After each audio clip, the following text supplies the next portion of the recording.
If you clicked on this video, it means you're curious about the story I'm about to tell. Now, I'm going to recount everything that happened to me in order, without leaving out a single detail. I should warn you from the beginning that some of what you're about to hear may be disturbing. If you enjoy this kind of content, don't forget to like the video and subscribe to the channel. Thank you all in advance. Also, don't forget to mention in the comments where you're watching from, and feel free to share any similar experiences you may have had. My name is Caleb Hartman. I've been the sheriff of Presidio County, West Texas for 14 years. Before that, I served for 8 years as a deputy sheriff under Sheriff James Whitfield, who had been in office for 29 years.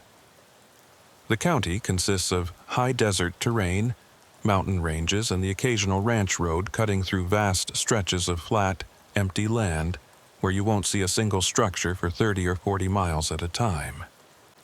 The population is sparse. The geography is harsh. The distances are long, and being in law enforcement here is less about responding to a high volume of calls and more about covering an enormous area. When I took over as sheriff, James had me sit in the office I use now, his former office, and walked me through the operational procedures, budget arrangements, personnel management protocols, and jurisdictional boundaries with neighboring counties. Most of it was standard administrative material, the kind of information you'd find in any rural law enforcement manual. Toward the end of the meeting, however, he pulled out a patrol schedule template that divided the day into 30-minute blocks. He pointed to the block between 3 o'clock and 4 a.m. and told me that this time period was always left blank, that no deputies were ever on active patrol during that hour. He went on to add that this directive predated the office of the sheriff itself. I asked why. He said the roads were unreliable during that time frame, that GPS systems didn't function properly, that there was unusual interference with radio communications, and that the department had learned through experience that completely suspending operations during that hour was more efficient than dealing with the complications caused by attempting to patrol. I asked what kind of complications he meant. James explained that deputies had reported discrepancies between the distance they traveled and their vehicle odometers, that travel times didn't align with any reasonable timeline, even when accounting for weather or road conditions, and that sometimes, only minutes after radioing in from one location, far too little time to physically cover the distance, they would appear somewhere entirely different.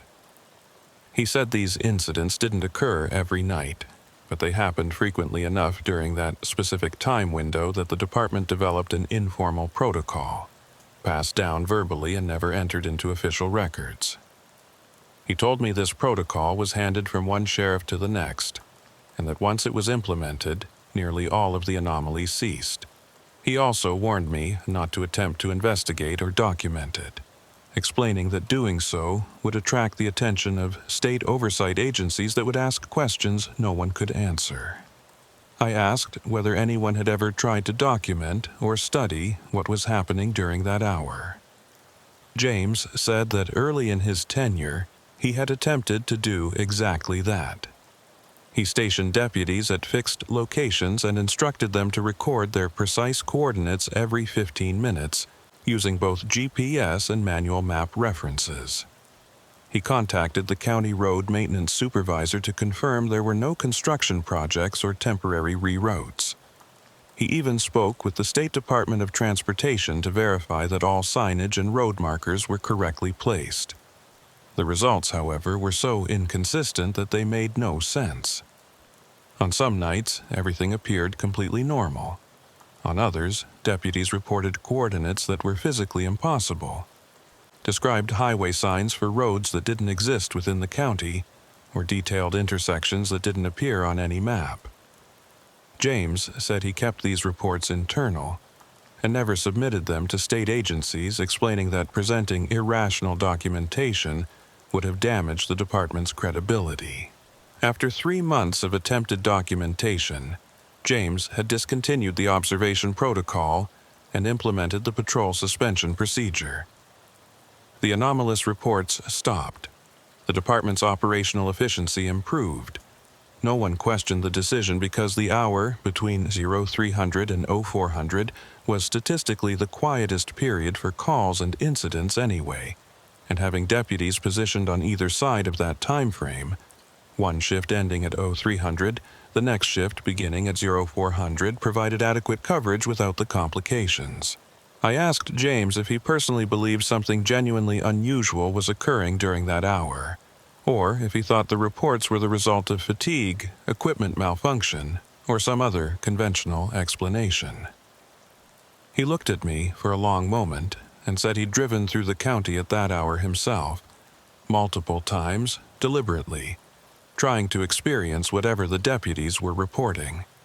He said that twice he'd encountered situations where his vehicle's odometer, his GPS unit, and his own sense of elapsed time all gave him different information about where he was and how long he'd been driving, and that both times he'd ended the drive feeling profoundly disoriented in a way that went beyond simple confusion. He said he couldn't explain what was happening, but he knew it was real, and he knew the smartest response was to avoid it. I accepted James's guidance and maintained the patrol suspension protocol. For the first 6 years of my tenure as sheriff, the system worked exactly as he'd described. The hour between 0300 and 400 remained an operational gap. Deputies scheduled their shifts around it. Dispatch knew not to assign calls during that time frame, and the handful of incidents that did occur during those hours were handled by having the responding deputy wait until 0400 to begin travel, or by having the outgoing deputy extend their shift past 0300 if immediate response was critical. The county residents who were aware of emergency services operations never questioned why response times might be slower during that specific hour. Most people were asleep during that time anyway. The protocol was invisible to everyone except the department personnel who implemented it. The first incident that challenged the protocol occurred in my 7th year as sheriff. It was late September. Temperature had dropped into the 50s at night, and we had clear skies with good visibility. Deputy Rose McAllister was working the 2200 to 0300 shift, covering the northern sector of the county along U.S. Route 67 and the smaller farm roads that branched off it. At 0247 hours, she radioed dispatch to report that she was concluding her patrol and returning to the station. Estimated arrival 0320 hours. Dispatcher Evelyn Brooks acknowledged and logged the communication. At 0256 hours, Deputy McAllister radioed again, this time reporting that she was on County Road 2810, approximately 40 miles from the station, and asking if dispatch had any updates on weather conditions because visibility had suddenly decreased. Evelyn confirmed that weather stations were reporting clear conditions county-wide, no fog or precipitation. Deputy McAllister said that was inconsistent with what she was observing, that the road ahead was becoming difficult to see despite her headlights, and that she was reducing speed as a precaution. At 0301 hours, Deputy McAllister radioed that she'd stopped her vehicle because she couldn't see the road clearly enough to continue safely, that the darkness ahead seemed unusually dense, and that her headlights weren't penetrating more than 20 or 30 feet. Evelyn advised her to hold position and wait for conditions to improve, and noted that it was now past 0300 hours. Deputy McAllister acknowledged. At 0307 hours, she radioed again, saying visibility had returned to normal, the darkness had cleared, and she was resuming travel to the station.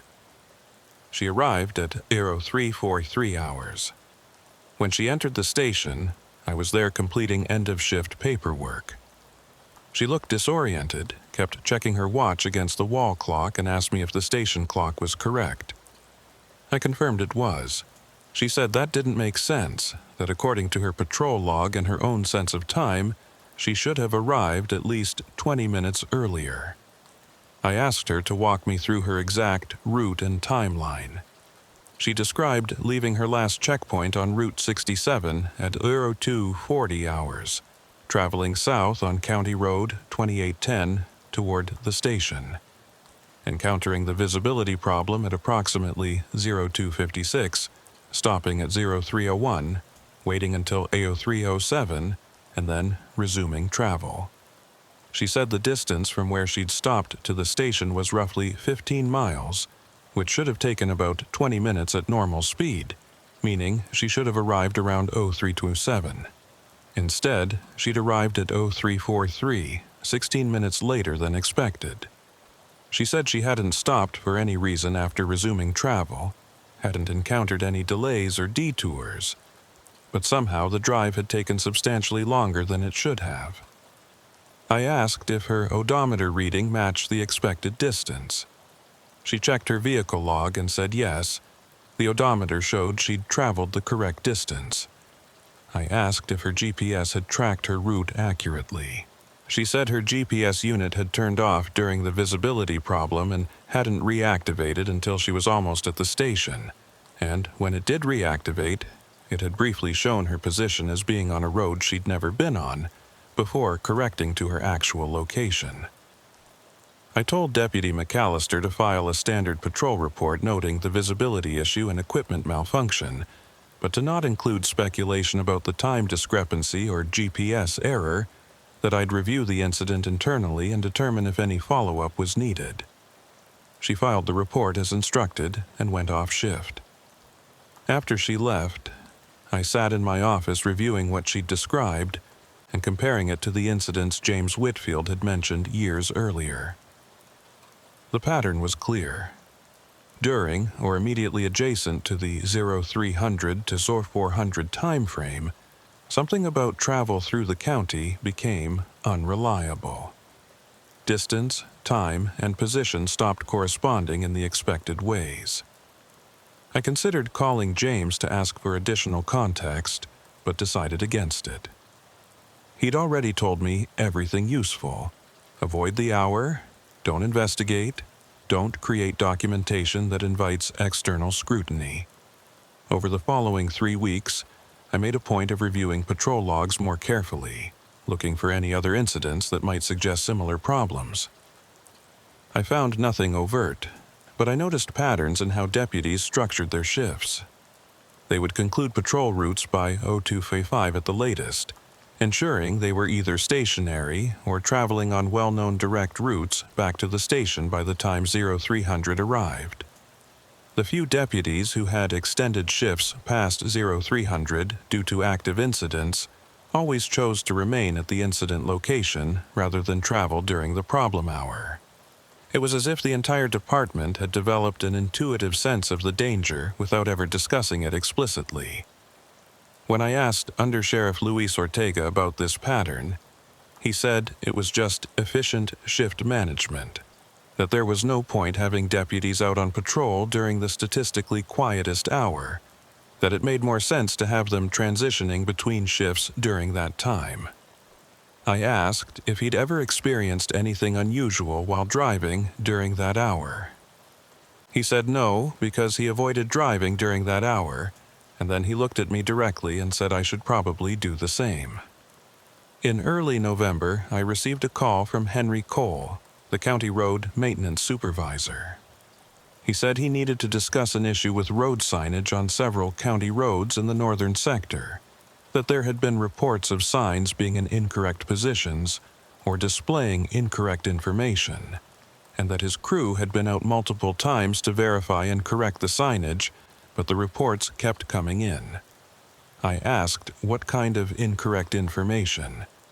He said travelers were reporting seeing signs for roads that didn't exist, or seeing distance markers that didn't match the actual distances to destinations, or encountering intersections that weren't marked on official maps.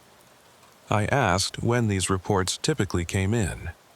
He said he didn't have exact times for all of them, but that the ones he'd been able to confirm with specific timestamps had all occurred between 0300 and 0400 hours. He said his crew had gone out during daylight to check these locations and found all signage to be correct and properly positioned, and that he was starting to think the reports were unreliable, possibly due to driver fatigue or inattention. I thanked him for the information and said I'd look into it from the law enforcement side to see if there were any patterns in who was reporting these discrepancies. I didn't look into it. I knew what the pattern was.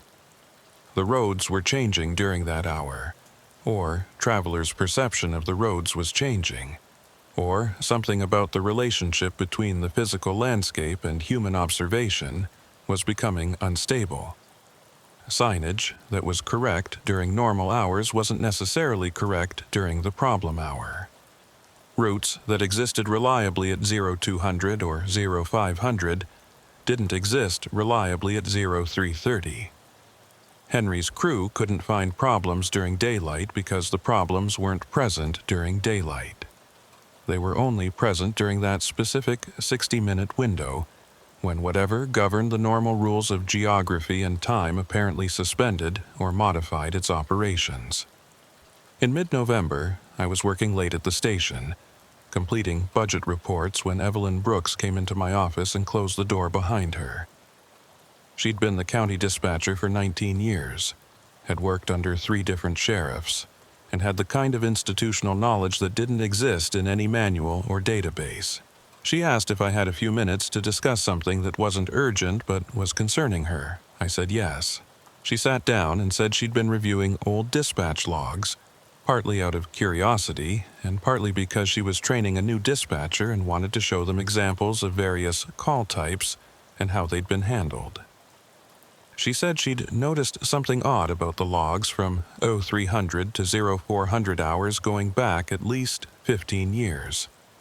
There were almost no calls logged during that hour. Not low numbers of calls, but essentially 0 calls. She said that statistically, that didn't make sense, that even during the quietest hours, there should be occasional calls, accidents, medical emergencies, disturbances, wildlife on roads. But the hour between 0300 and 0400 was consistently empty across years of records. I asked if she thought calls were coming in but not being logged. She said no, she didn't think that, because she'd been working dispatch herself for most of those years and she remembered the pattern. Calls would come in up until around 0255, then nothing until 0405 or 0410. She said it was as if the entire county went into suspension during that hour, as if nothing happened that would require emergency response. I asked if she had a theory about why. She said she had a memory, not a theory. She said about 12 years ago, she'd taken a call at 0258 hours from a driver reporting that they'd broken down on County Road 2810 and needed assistance. She'd dispatched the on-duty deputy, who had radioed back at 0303 saying they couldn't locate the caller, that the road section where the caller said they were didn't match any known landmark, and that GPS wasn't providing reliable information. The deputy had searched for 20 minutes and found nothing. At 0328, the same caller had called back, angry, saying they'd been waiting for almost 30 minutes and asking why no one had responded. Evelyn had explained that a deputy had been searching for them but couldn't locate their position. The caller had given their location again, and this time the coordinates matched a section of road that was 15 miles from where they'd originally said they were. The deputy had driven to the new location and found the caller immediately. When asked why they'd given 2 different locations, the caller had insisted they'd been in the same spot the entire time, hadn't moved, and didn't understand what the confusion was about. Evelyn said she'd filed that incident as a communication error, but it had bothered her, and over the years she'd noticed that any call that came in right around 0300 tended to have similar problems, locations that didn't match, responses that couldn't find callers, time discrepancies between when calls were placed and when assistance arrived. She said she'd eventually started a personal practice of, when a call came in after 0255, advising the caller that response time might be delayed due to patrol positioning and asking if their situation could wait until after 0400. Most callers said yes. The few who said no, that it was a genuine emergency, she would dispatch as required, but those situations almost always resulted in complications. She said she was telling me this because she wanted me to know that the problem wasn't just with deputies driving during that hour.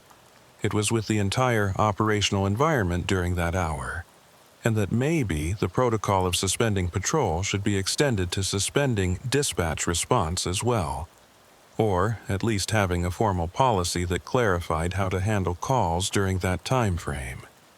I thanked Evelyn for bringing this to my attention and said I'd consider how to formalize the procedure. But I knew formalizing it would require documenting the reasons for it, and documenting the reasons would require acknowledging that geography and time function differently during a specific hour, which was not something I could put in an official policy document. The current informal system, where dispatch and deputies simply avoided the hour through practiced habit, was probably the best available approach. Making it official would only invite questions I couldn't answer. By December, the protocol had been functioning smoothly for over a year since Deputy McAllister's incident. No additional reports of time discrepancies, no complaints from road maintenance, no dispatch complications. The hour between 0300 and 400 remained an operational void that everyone worked around without discussing explicitly. I'd come to accept this as a permanent feature of law enforcement in Presidio County, something that simply had to be managed rather than solved. The county had strange characteristics. The distances were extreme. The isolation was profound. The landscape had qualities that weren't entirely predictable. Those were facts you learned to work with, not problems you could fix. On December 18th, I received a call from Mark Holloway, a state ranger with the Texas Highway Patrol. He said he was conducting a routine review of county law enforcement operational efficiency metrics, and had noticed that Presidio County consistently showed a gap in patrol coverage between 0300 and 0400 hours. He said this gap was unusual compared to other rural counties with similar geography and resources, and he wanted to understand the reasoning behind it to determine if it represented a resource allocation issue that might benefit from state assistance, or if there was some operational constraint he wasn't aware of. I told him it was an operational efficiency decision, that the hour between 0300 and 0400 had the lowest incident rate, and that concentrating personnel on higher traffic periods provided better overall coverage.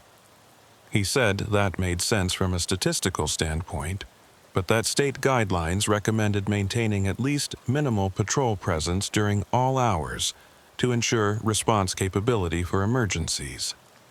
I said we maintained response capability. The deputies ending shift at 0300 and deputies beginning shift at 0400 were both available for emergency calls if needed, and that in practice, the 1-hour gap had not resulted in any measurable decrease in public safety outcomes. Mark said he appreciated the explanation, but that he'd need to review incident reports and response times for the past year to verify that the gap wasn't creating problems. I said I'd provide the requested documentation. After ending the call, I pulled the relevant reports and confirmed what I already knew.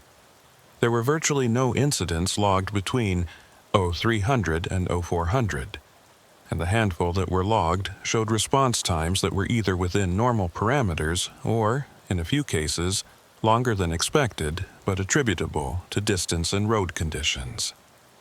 There was nothing in the documentation that would raise concerns from a state oversight perspective. But Mark's inquiry worried me because it meant external attention was being directed at the very thing we'd been carefully not documenting for years. If he pushed hard enough, if he demanded detailed explanation for why the hour was empty, I'd eventually have to either fabricate a more elaborate justification or admit that we avoided the hour because the roads didn't work correctly during it and neither option was acceptable. Mark Holloway's inquiry remained on my mind through the end of December and into January. He'd received the documentation I'd sent and hadn't followed up with additional questions. which suggested he'd found nothing overtly problematic in the reports. But I knew that state oversight worked slowly and methodically, that agencies like the Highway Patrol would compile data across multiple counties before identifying patterns that warranted deeper investigation. If Presidio County's patrol gap was flagged as an outlier in a larger analysis, Mark might return with more specific questions that would be harder to deflect with general statements about operational efficiency. I considered reaching out to James Whitfield to ask if he'd ever dealt with state inquiries about the protocol, but decided against it. James had retired specifically to avoid these kinds of complications, and bringing him back into department business would be unfair. In late January, Deputy Rose McAllister requested a meeting with me to discuss her shift schedule. She'd been working the 2200 to 0300 rotation consistently for 8 months and wanted to rotate to a different time frame, citing the difficulty of maintaining that sleep schedule long term. I understood her concern and agreed to adjust the rotation starting in February. But during the meeting, she mentioned something that made me reconsider her request. She said that over the past few months she'd noticed that her drives back to the station at the end of shift, which should have been routine and familiar after so many repetitions, had started feeling disorienting. She said she couldn't point to any specific wrong detail, that the roads looked correct and the landmarks appeared in the expected sequence, but that something about the experience of driving those routes between 2245 and 0300 had begun to feel subtly off, as if she was traveling through a landscape that was almost but not quite the one she knew. I asked her to describe what she meant by almost but not quite. She said it was hard to articulate, that it was more a feeling than an observation, but that if she had to put it into words, it was like the distances between landmarks felt slightly compressed or stretched. Like a drive that should take 12 minutes would feel like it took either 8 minutes or 16 minutes, even though the clock showed the correct 12 minutes had passed. She said her odometer readings were always accurate, her arrival times were always within expected parameters, and nothing about her vehicle or equipment suggested any malfunction. It was just her subjective experience that felt wrong. I asked if this sensation occurred every night or only occasionally. She said it had started happening occasionally, maybe once every 2 weeks, but over the past month it had become more frequent, maybe 3 or 4 times per week. She said she'd started deliberately watching her odometer and GPS more carefully during those drives, trying to identify what was causing the sensation. But the numbers always matched expectations. It was only her perception that suggested otherwise. I told Deputy McAllister that perception issues during late-night driving were common, that fatigue and darkness could create illusions of altered time and distance, and that rotating to a different shift would probably resolve the problem. But I didn't believe it was simple fatigue. What she was describing matched too closely with the incidents James Whitfield had mentioned, with the time discrepancies and position anomalies that had led to the patrol suspension protocol in the first place. The roads weren't just unreliable during the 0300 to 400 hour itself. They were becoming unreliable in the period immediately before that hour, as if the boundary of the problem zone was expanding or softening, bleeding into adjacent time periods. I made a note to review other deputies' reports from late shift drives to see if anyone else was experiencing similar sensations. Over the following week, I casually asked the 3 other deputies who regularly worked late shifts if they'd noticed anything unusual about driving conditions between 0230 and 300 hours. 2 of them said no, everything seemed normal. The third, Deputy Travis Medina, hesitated before answering and then said he'd noticed that his fuel consumption seemed slightly higher than expected on drives back to the station at end of shift, that he'd have to refuel more often than the distance traveled should require. I asked if he'd checked his vehicle for leaks or mechanical problems. He said yes, maintenance had inspected the vehicle twice and found nothing wrong. He said the fuel discrepancy was minor, only about 10% higher than expected, but it was consistent enough that he'd noticed the pattern. I asked when he'd first observed this. He said about 3 months ago. I asked if it occurred every night or only sometimes. He said maybe half the time, and it seemed to be more common on nights when he was driving back to the station right around 0245 to 0255. Fuel consumption that didn't match distance traveled was another form of the same problem. Physical measurements that should correspond but didn't. If Deputy Medina's vehicle was consuming more fuel than the odometer suggested it should, then either the odometer was underreporting distance, or the vehicle was traveling through some condition that required more fuel than normal driving. Neither explanation made conventional sense, but both suggested that the relationship between measured distance and actual travel was inconsistent during that time frame. I told Deputy Medina to continue documenting his fuel usage and to report any significant deviations, but I didn't pursue the issue further. There was no point in investigating what I already understood. The roads near the problem hour didn't function reliably.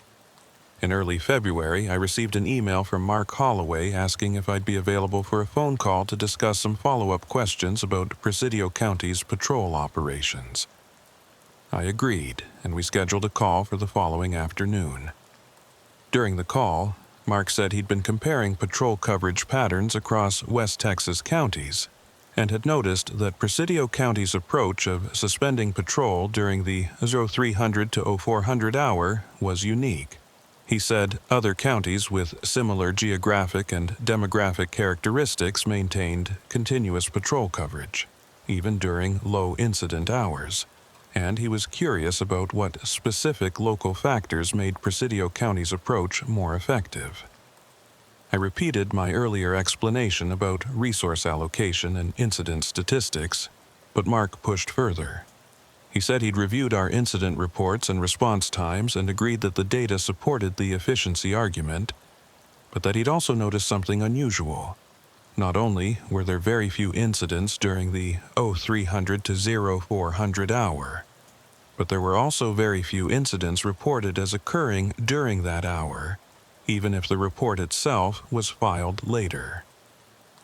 Most counties showed a relatively even distribution of incident occurrence times across the 24-hour cycle, with only minor variations.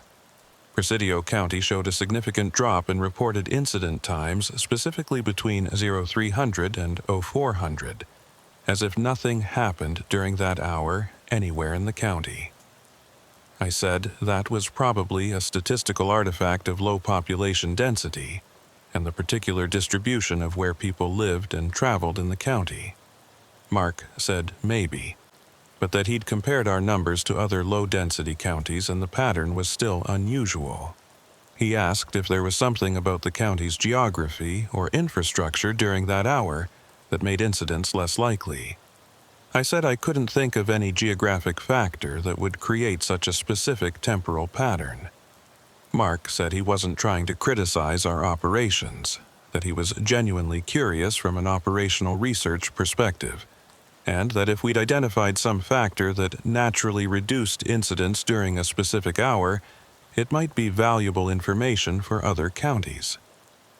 I said I appreciated his interest, but that I didn't have any insights beyond the basic statistics. He thanked me and ended the call, saying he'd continue his review and might follow up if he identified any other patterns worth discussing. After that call, I spoke with Undersheriff Luis Ortega about Mark's inquiry. Luis said state rangers periodically conducted these kinds of reviews, and that they usually didn't lead to anything significant, as long as our operational metrics were within acceptable ranges. I said I was concerned that Mark was specifically interested in the 0300 to 0400 gap and might eventually ask questions we couldn't answer without revealing the actual reason for the protocol. Luis asked what I wanted to do about it. I said I wasn't sure, that we couldn't change our operations just to avoid state scrutiny because that would potentially put deputies at risk during the problem hour. but that we also couldn't afford to have external oversight demanding detailed explanations that would require us to document things that shouldn't be documented. Luis suggested we could gradually modify the protocol to have a single deputy on call during the 0300 to 0400 hour, positioned at the station or another fixed location, technically available for emergencies but not actively patrolling. That would satisfy state guidelines about maintaining coverage while still avoiding the actual problem of road travel during that time frame. I said that might work, and that I'd draft a policy revision to formalize the on-call procedure. While I was working on that policy revision, Deputy McAllister came to my office with a concern. She said she'd rotated to the 1800 to 0200 shift as we'd discussed, and her last night on the 2200 to 0300 rotation had been the previous week. She said that final night she'd had an experience that worried her and that she thought I should know about even though she wasn't sure it was relevant to anything official. I told her to go ahead. She said she'd been driving back to the station at approximately 02:52 hours, traveling south on County Road 2810 as usual, when she'd noticed what she thought was a road sign ahead that she didn't recognize. She'd slowed down to read it and found that it was a standard distance marker, but the distances it showed didn't match any place she knew. The sign had indicated that Marfa was 37 miles ahead, but according to her GPS and her knowledge of the county, Marfa should have been at least 60 miles from her position at that time. She'd stopped and taken a photograph of the sign with her phone, thinking maybe she'd misread it or misunderstood her location. When she reviewed the photograph later, after arriving at the station, the image was corrupted, showing only gray static. She'd driven past the same location during daylight the following day and found a distance marker at that spot, but it showed the correct distance to Marfa, not the 37 miles she'd seen the previous night. I asked Deputy McAllister if she'd documented this incident in her patrol log. She said no, because she wasn't sure it was real, that it might have been misperception or a trick of lighting. I asked if she'd experienced any other unusual observations during that drive. She said no, just the sign, but that the experience had left her feeling deeply unsettled, as if she'd briefly been in a version of the county where distances were different. I thanked her for reporting it and told her not to include it in any official documentation, that I'd make a note of it for internal reference. After she left, I sat with that information for a long time. A road sign showing incorrect distances was exactly the kind of phenomenon Henry Cole had mentioned months earlier, the kind of thing his crew couldn't verify during daylight because it only occurred during the problem hour. But this was the first time I had a first-hand account from a department employee, someone whose observations I trusted, describing a clear, specific detail rather than a vague sense of wrongness. I decided to drive the route myself. Not during the problem hour, I wasn't willing to do that, but during the approach to it, to see if I could observe anything unusual. On a clear night in mid-February, I left the station at 0230 hours and drove north on County Road 2810, following the route Deputy McAllister had described. The road was empty. The night was cold and still. Visibility was excellent. I drove at normal patrol speed, watching for road signs and landmarks, comparing what I saw to what I expected based on years of familiarity with these routes. For the first 15 minutes, everything appeared exactly as it should. The road stretched straight ahead, the landscape was empty and dark. The occasional ranch entrance or utility marker appeared where I expected it. At 0247 hours, I checked my GPS and odometer and confirmed they matched. At 0252 hours, I approached the section of road where Deputy McAllister had seen the incorrect distance marker. The sign was there, a standard white rectangular marker with black text, indicating distances to Marfa and Fort Davis. I slowed down and read it carefully. The distances shown were correct. Marfa, 61 miles. Fort Davis, 38 miles. I stopped and examined the sign more closely with my spotlight. It was a standard Texas Department of Transportation sign, properly maintained. No evidence of vandalism or alteration. I took a photograph with my phone. The image showed the sign clearly. Distances correct. No corruption. I continued driving south toward the station, checking my GPS and odometer every few minutes. At 02:58 hours, I felt something I couldn't quite identify. A subtle shift in the quality of the experience of driving. Like a change in air pressure or a barely audible change in engine sound. It wasn't anything I could point to specifically, just a sensation that the environment had become slightly different. I checked my instruments. Everything read normally. I checked the road ahead. It looked the same as it had moments before. But the feeling persisted. A sense that I was now driving through a space that was subtly not the space I'd been in a minute earlier. At 03:01 hours, I was approximately 12 miles from the station. According to my GPS, I was on County Road 2810. Coordinates matched my expected position. Estimated time to station was 14 minutes. I maintained speed and watched the road carefully. The feeling of subtle wrongness intensified. It wasn't fear exactly, but a profound discomfort, like being in a familiar room where the furniture had been moved slightly but not enough to consciously notice what was different. At 03:04 hours, my GPS unit flickered and reset. When it reactivated, it showed my position as being on State Highway 170, which was impossible. I was clearly on County Road 2810. The landscape around me matched that road. There were no intersections where I could have turned onto 170. I checked my odometer. It showed I'd traveled 18 miles since leaving the station, which was correct for my intended route. But my GPS insisted I was somewhere else. I continued driving, ignoring the GPS, navigating by familiar landmarks. At 03:09 hours, the GPS corrected itself, showing me back on County Road 2810, position accurate. The sensation of wrongness faded. By 03:15 hours, everything felt normal again, and I arrived at the station at 03:21 hours, exactly on schedule according to both odometer and clock.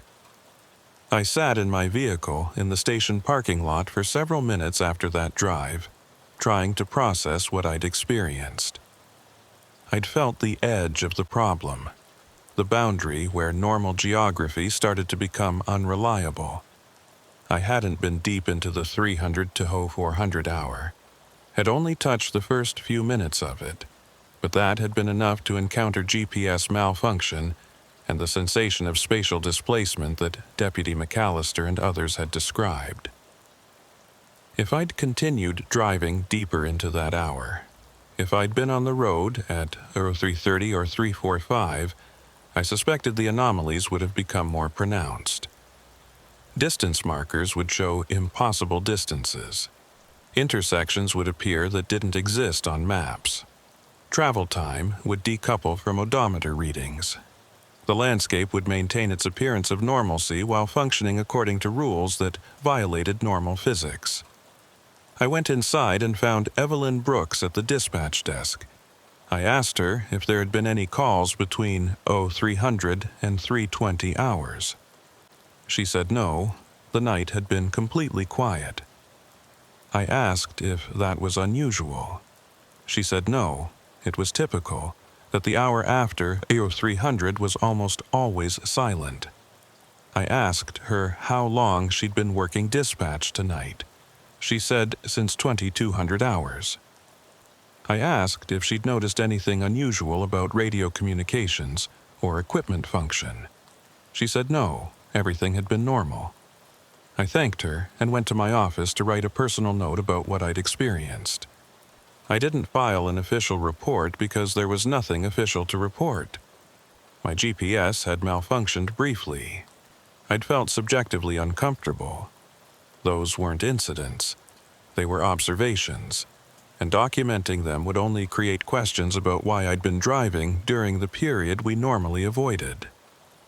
The following week, I received another call from Mark Holloway. He said he'd completed his operational review and wanted to share his findings. He said that overall, Presidio County's law enforcement operations met or exceeded state standards in all measured categories, but that he was recommending we modify our patrol gap procedure to include an on-call deputy during the 0300 to 0400 hour, consistent with state guidelines about maintaining continuous emergency response capability.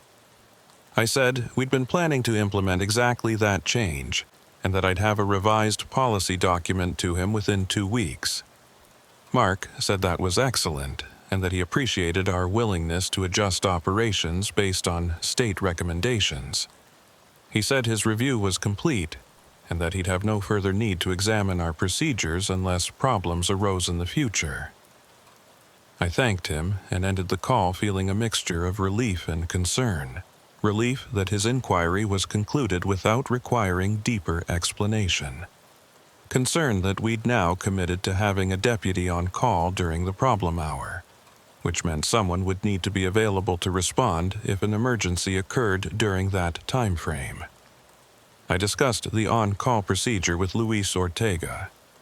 We agreed that the on-call deputy would be positioned at the station, not on patrol, and would only respond to genuine emergencies that couldn't wait until after 0400. We'd add language to the policy stating that response during this hour was subject to equipment and communication reliability factors that might affect arrival times. That language was vague enough to cover any anomalies that might occur without explicitly acknowledging what those anomalies were. We implemented the revised procedure starting March 1st, with deputies rotating through the on-call assignment on a weekly basis. For the first 3 weeks, there were no calls during the 0300 to 0400 hour, so the procedure remained untested. On March 22nd, at 03:17 hours, dispatch received a call from a driver reporting a single-vehicle accident on U.S. Route 67, approximately 35 miles north of the station. The caller said their vehicle had gone off the road, that they weren't seriously injured but needed assistance, and that they were concerned about exposure because the temperature was in the low 40s. Evelyn Brooks consulted the on-call deputy for that night, Deputy Travis Medina, and explained the situation. Deputy Medina acknowledged and said he'd respond. I was at home but monitoring radio traffic as I sometimes did during overnight hours, and I heard the exchange. I immediately called Evelyn and told her to instruct Deputy Medina to wait until 0400 to respond unless the caller reported a life-threatening injury. Evelyn said the caller hadn't reported serious injury, just requested assistance. I said to have Deputy Medina contact the caller, assess the situation more thoroughly, and provide instructions for staying warm until help could arrive in 43 minutes. Evelyn relayed the instruction. Deputy Medina called the stranded driver and determined that they had warm clothing. The vehicle was stable and not in immediate danger, and there was no medical emergency. He advised them to remain in the vehicle with the engine running for heat, and said a deputy would arrive shortly after 0400 hours. The caller agreed. At 0402 hours, Deputy Medina departed the station to respond. He arrived at the reported location at 0438 hours and radioed that he'd found the vehicle and the driver was fine. Response time from departure to arrival was 36 minutes for a 35-mile drive, which was within normal parameters. The incident was resolved without complications. But I remained awake the rest of that night thinking about what might have happened if Deputy Medina had responded immediately at 0317 instead of waiting. He would have been driving through the county during the deep part of the problem hour, 0330 to 0345, when the anomalies were presumably most pronounced. Would he have found the stranded driver? Would his GPS have functioned? Would the drive have taken 36 minutes or some impossible duration? Would he have arrived at a location that matched the caller's description, or at some variant location where distances and landmarks didn't correspond?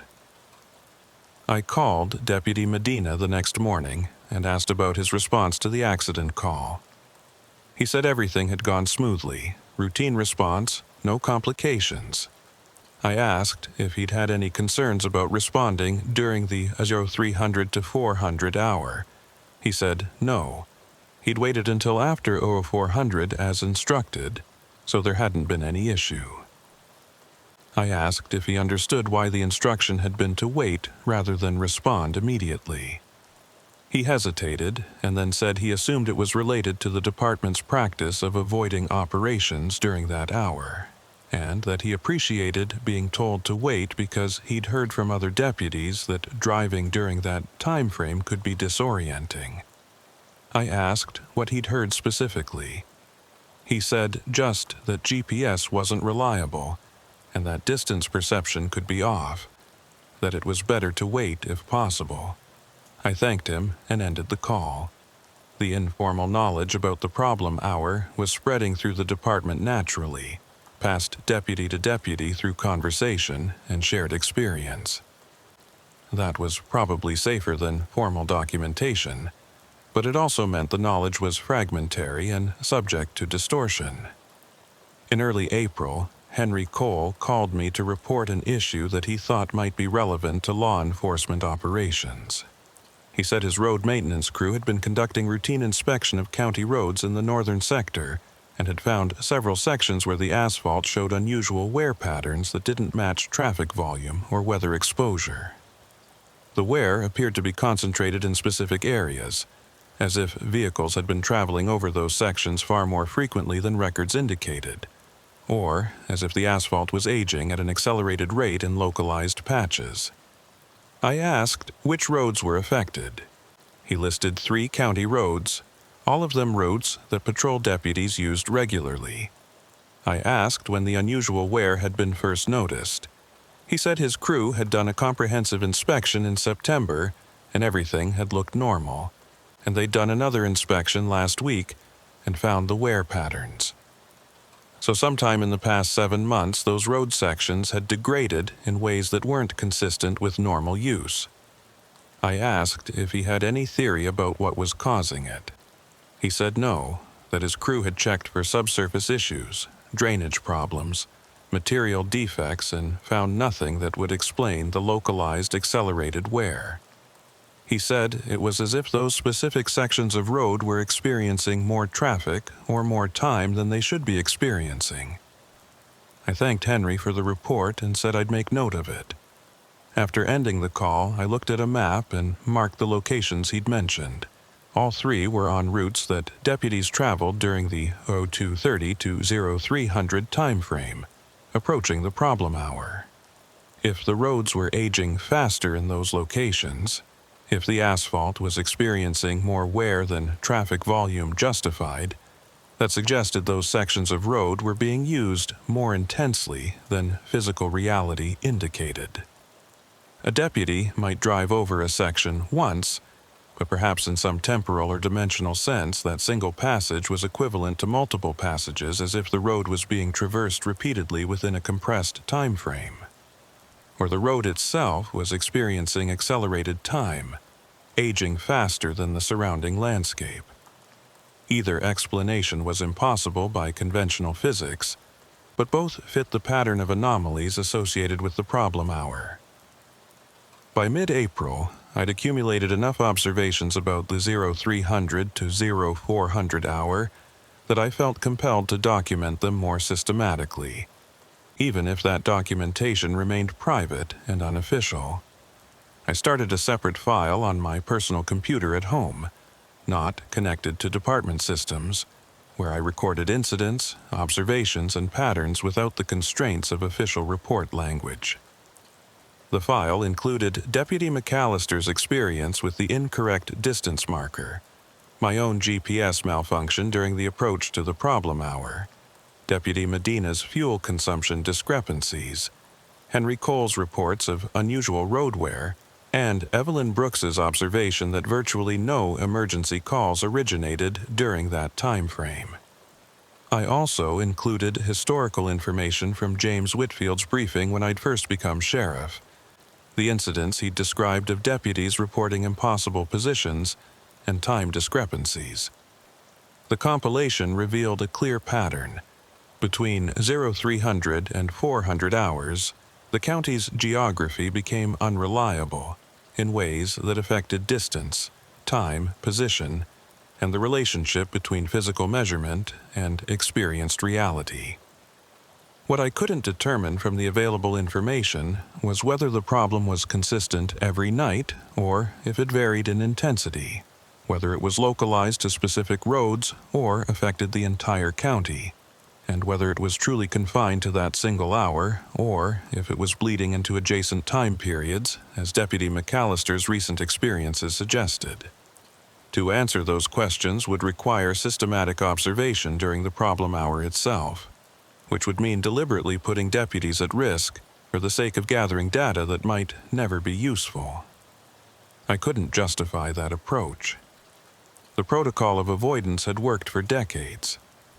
The fact that I now understood more about what we were avoiding didn't change the fundamental calculus that staying away from the problem was safer than studying it.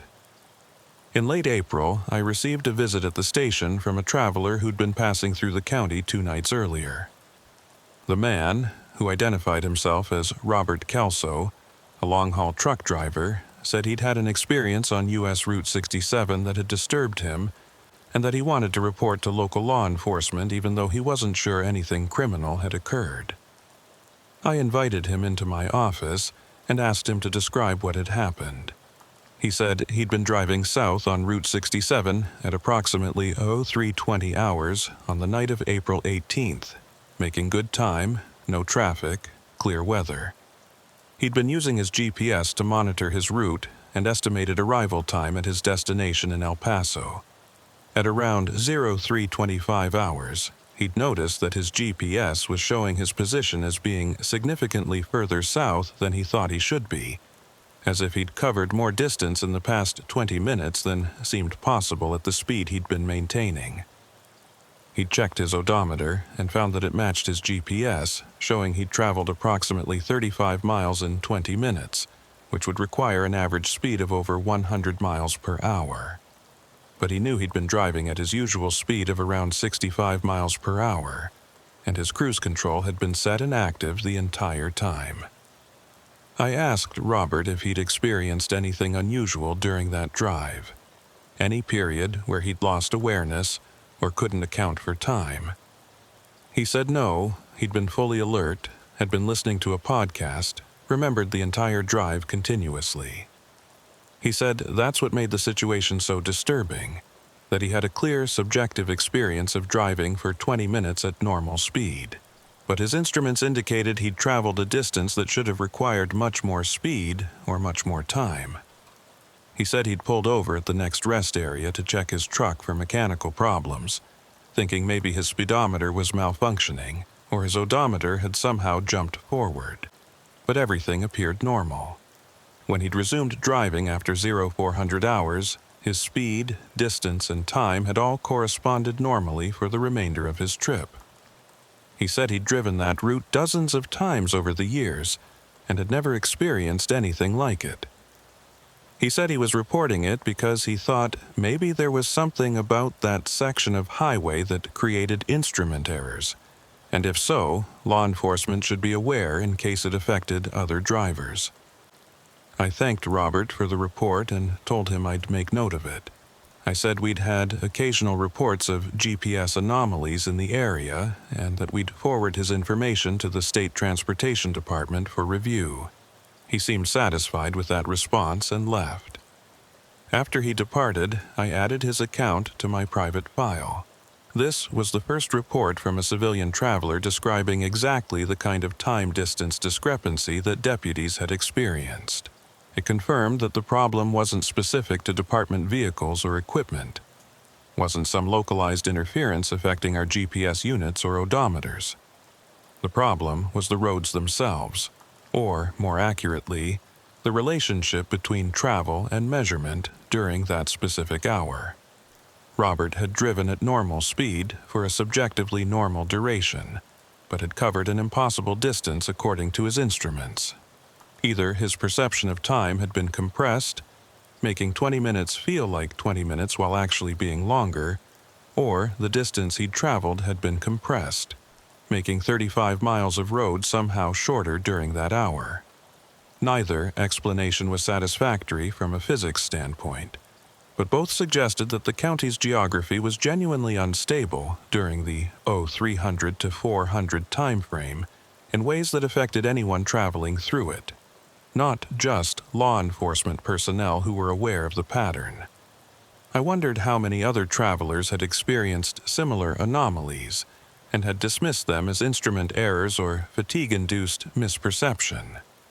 I wondered if the problem was worsening over time, if the boundary of affected time periods was expanding, if the intensity of the spatial distortions was increasing.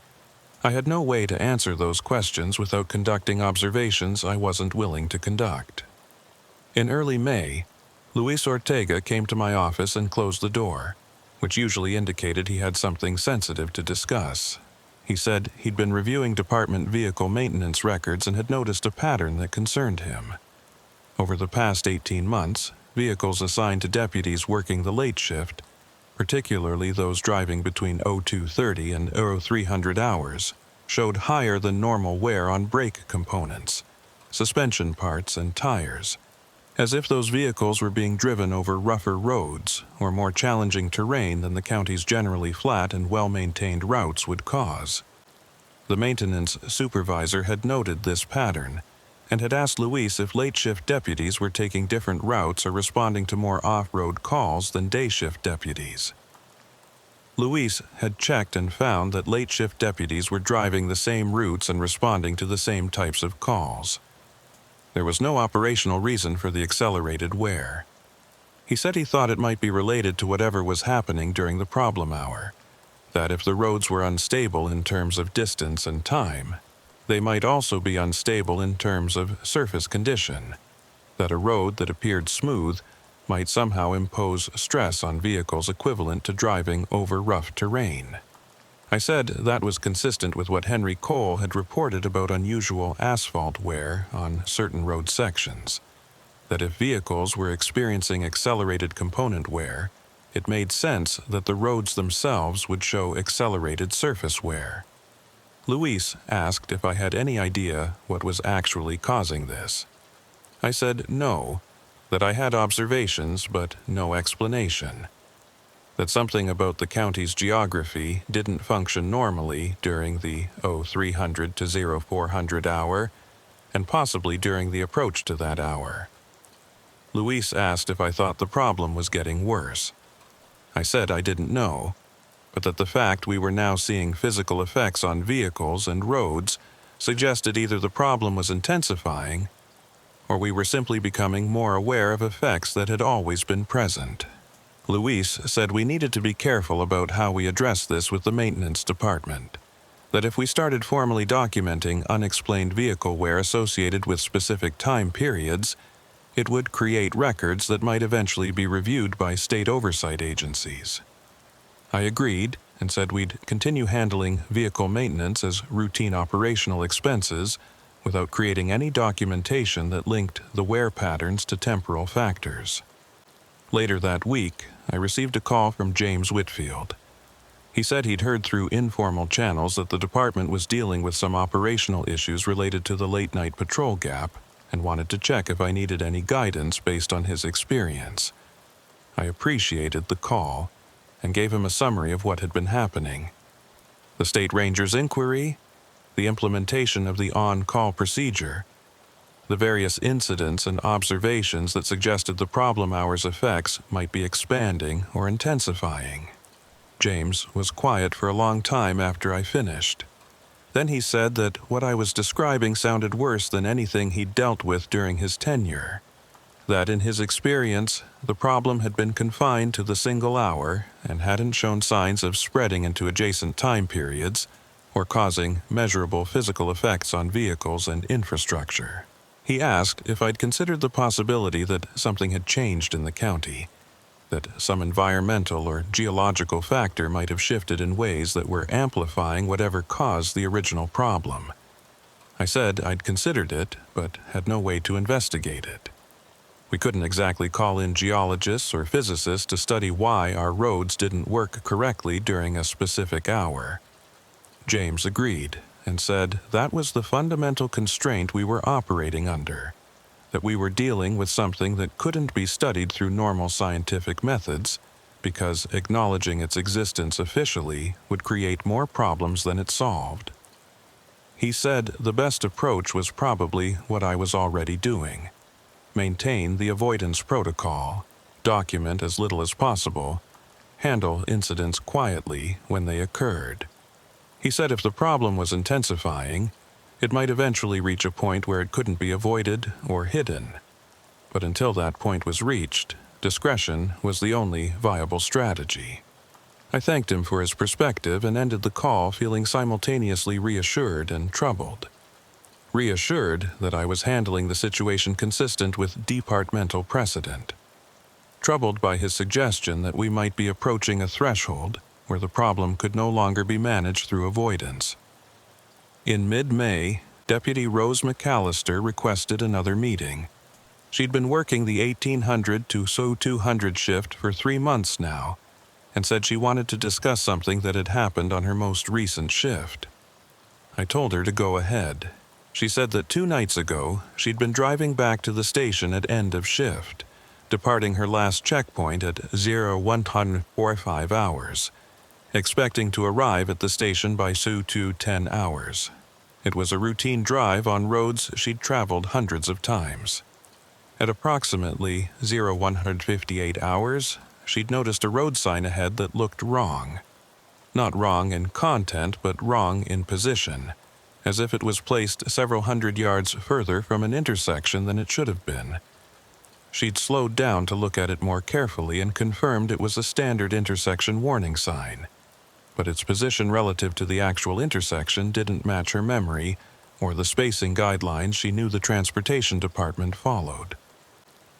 She'd continued past the intersection and for the next several miles had felt increasingly disoriented, not because anything looked overtly wrong, but because the spacing and positioning of landmarks felt subtly off, as if the road had been stretched or compressed in irregular ways. Deputy McAllister said she'd arrived at the station at 0227 hours, 17 minutes later than expected. Her odometer showed she'd traveled the correct distance, but according to the clock, the drive had taken 42 minutes instead of 25 minutes. She'd checked her patrol log and confirmed she hadn't stopped for any reason, hadn't been delayed by traffic or road conditions. She said the experience had frightened her because, unlike her previous incident with the incorrect distance marker, this time it wasn't a single anomalous detail but a sustained period where the entire landscape had felt spatially wrong, and the time discrepancy had been significant enough to be undeniable. She asked me directly if I knew what was causing these experiences. I said yes. I knew that there were documented problems with travel during the late night hours, particularly approaching 300, that the problems involved time and distance perception, and that the department had protocols in place to minimize exposure to these problems. She asked why the protocols didn't include warning deputies about what they might experience.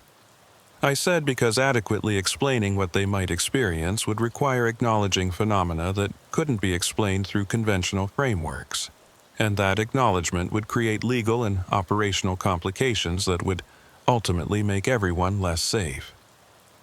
Deputy McAllister said she understood, but that she wanted her experience on record, that even if it couldn't be in an official report, someone should document that these incidents were occurring and were affecting personnel. I said I was maintaining private documentation of these incidents, and that I'd include her account. She said that wasn't enough, that if the problem was worsening, as it seemed to be, there would eventually need to be formal documentation, so that when it reached a crisis point, there would be a record that the department had been aware and had attempted to manage it. I said she was probably right, but that I wasn't prepared to create that formal record yet, that the threshold for official documentation was higher than the current level of incidents warranted. She accepted that reluctantly and left my office. After she departed, I sat thinking about her point. At what level of incident frequency or severity would the calculus change? How many deputies would need to experience significant time discrepancies before I'd be obligated to create formal reports that acknowledge the problem? What magnitude of incident would cross the line from managed anomaly to crisis requiring external intervention? I didn't have clear answers to those questions, but I knew we were moving closer to those thresholds. The problem hour wasn't just an operational inconvenience anymore.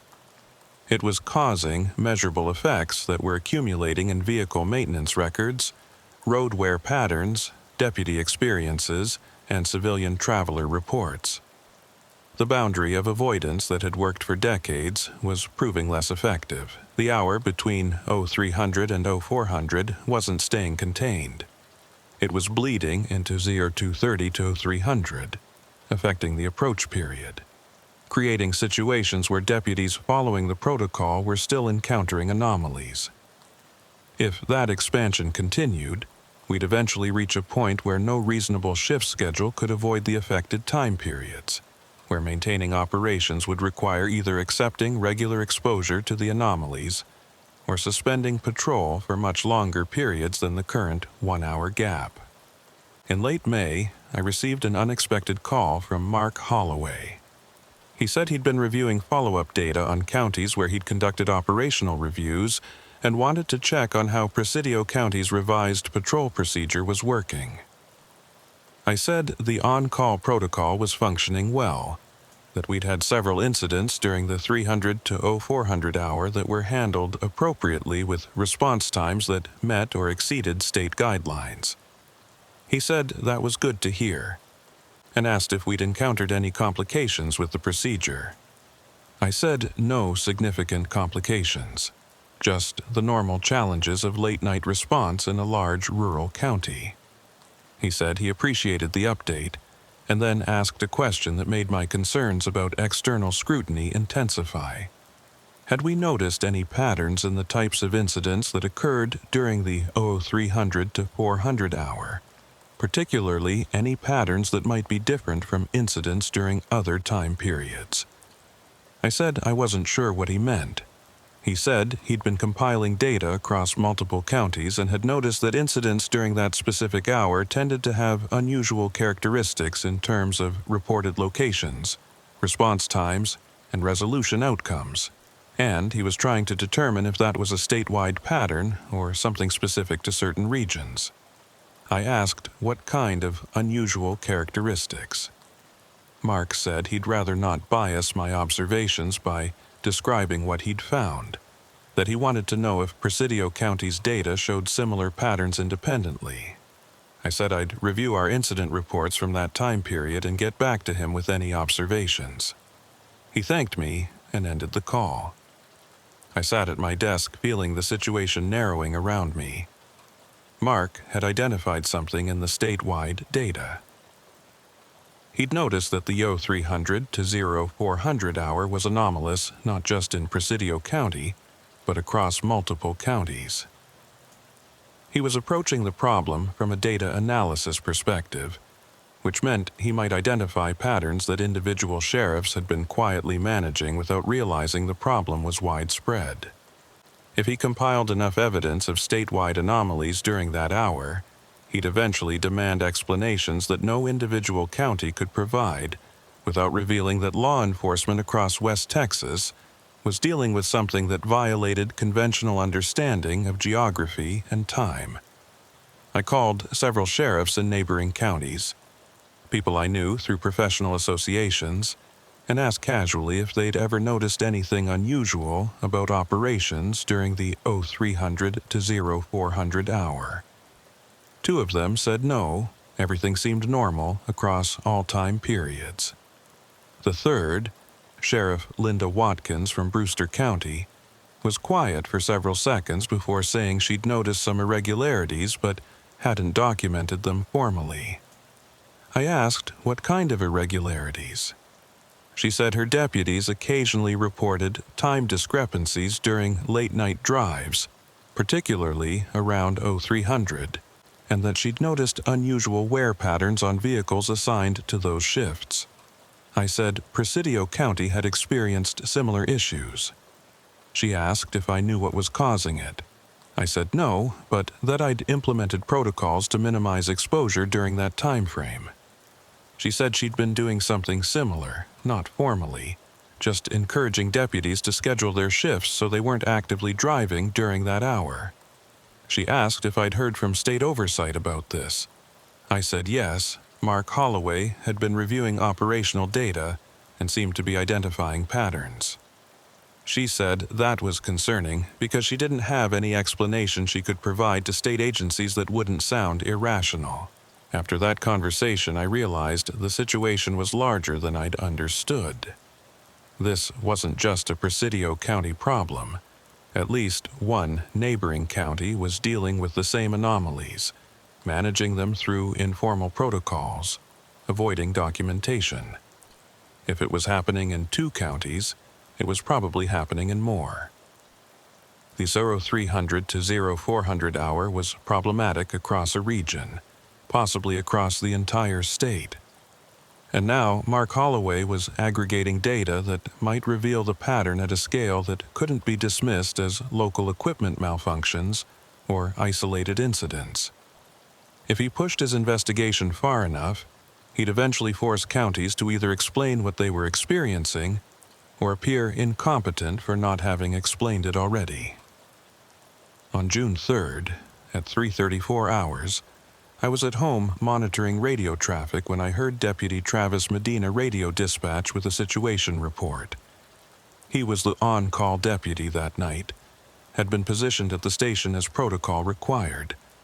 He said he'd received a cell phone call directly from a stranded motorist who'd been unable to reach 911, reporting that they'd run out of fuel on County Road 2810, approximately 20 miles north of the station, and needed assistance. Evelyn Brooks, working dispatch, asked Deputy Medina if he'd confirmed the caller's exact location. He said the caller had provided coordinates, and that dispatch should have the information on their system. Evelyn said she hadn't received a 911 call and didn't have any record of the incident. Deputy Medina said the caller had told him they'd tried 911 multiple times without getting through and had looked up the sheriff's office number online and reached him directly. Evelyn confirmed she'd had no 911 calls during the past hour. Deputy Medina asked for guidance on whether to respond. Evelyn said to stand by while she contacted me. Evelyn called my cell phone and explained the situation. I told her to instruct Deputy Medina not to respond, to call the stranded motorist back, and advise them that assistance would be available after 0400 hours, approximately 25 minutes away. Evelyn said she'd relay the instruction. I stayed on the line listening to radio traffic. At 03:38 hours, Deputy Medina radioed that he'd spoken with the stranded motorist, that the caller had said they understood about the delay but seemed confused about why assistance couldn't be provided immediately, and that the caller had mentioned being concerned about the temperature and visibility conditions. Evelyn acknowledged. At 03:42 hours, Deputy Medina radioed again, saying the stranded motorist had called him back, now saying they'd been waiting for over an hour and asking why no one had arrived yet. Deputy Medina said he'd explained that response would occur after 0400 hours, which was less than 20 minutes away, but the caller had insisted they'd been stranded since approximately 0230 hours, and it was now well past the estimated arrival time they'd been given. I immediately called Evelyn and told her to have Deputy Medina confirm the current time with the caller. Evelyn relayed the instruction. At 03:45 hours, Deputy Medina radioed that the caller had stated the time was 0444 hours, according to their phone. Evelyn confirmed the actual time was 03:45 hours. Deputy Medina said the caller was insistent that their phone showed 0444 and that they'd been waiting for assistance for over 2 hours. I told Evelyn to instruct Deputy Medina to remain at the station, to not respond to this call, and to document the incident as a probable hoax or confused caller.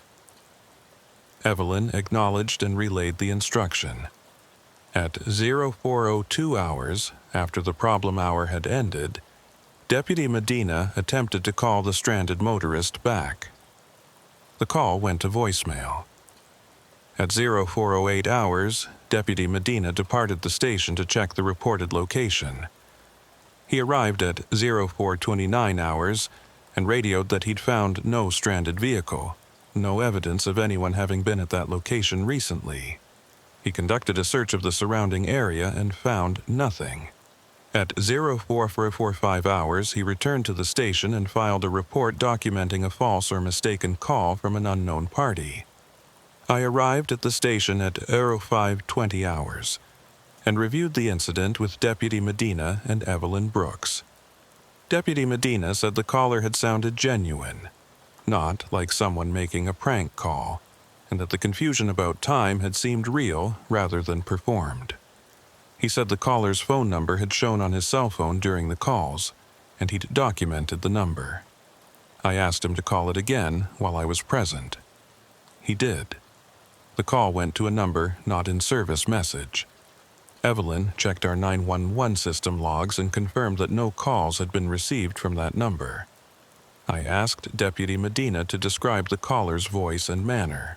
He said male, middle-aged, calm but increasingly frustrated, speaking English with no accent, sounding exactly like someone who'd been stranded and was confused about why help was taking so long. I asked if the caller had described their surroundings. Deputy Medina checked his notes and said the caller had mentioned being on a straight section of County Road 2810, no landmarks visible, just empty desert, clear sky, cold temperature. All of which was consistent with that location, except no one was there when Deputy Medina arrived. I told Deputy Medina and Evelyn not to discuss this incident with anyone else in the department, and to not include certain details in any official documentation. Specifically, they should not document the time discrepancy, the caller's claim that their phone showed a different time than actual time, or the fact that the phone number later appeared to be not in service. They should document only that a call was received reporting a stranded motorist. That response was delayed until after 0400 per department protocol, and that upon arrival at the reported location, no stranded motorist was found. Both of them agreed. After they left, I sat in my office trying to understand what had happened. The most straightforward explanation was that someone had made a false report, but the details didn't fit that pattern. The caller had provided specific coordinates.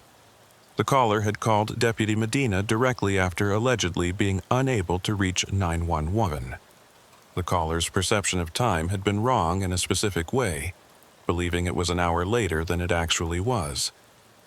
The caller's phone number had worked during the calls, but not afterward. The explanation that fit the patterns I'd been documenting was that someone had been genuinely stranded on County Road 2810 during the problem hour, had experienced time differently than objective time, had called for help from within that altered time frame, and had somehow reached Deputy Medina across the boundary between normal time and whatever time existed during the 0300 to 0400 hour.